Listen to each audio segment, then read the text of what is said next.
अस्सलाम वालेकुम प्यारे बच्चों, वक्त है मेरी पहचान उर्दू कायदे का।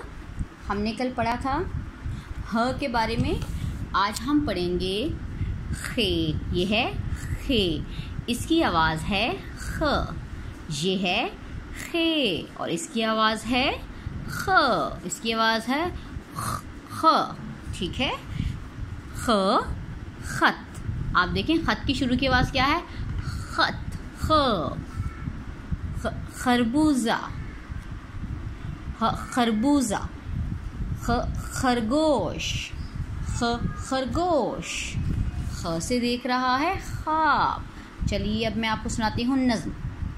खावर कब खरबूजा खाए, बस खुबानी छोड़ ना पाए। खाला का ख़त उसको आए, पढ़े बगैर वो सो ना पाए। पढ़ते पढ़ते जब सो जाए, खजाना खजाना ख्वाब में आए। हम पढ़ चुके हैं खे ख के बारे में। ख खत, ख खरबूजा, ख खरगोश। और ये किसके बाद आता है? हर्फ ह के बाद ख। इसकी शुरू की आवाज़ है ख। और ये खरगोश क्या खाता है? गाजर।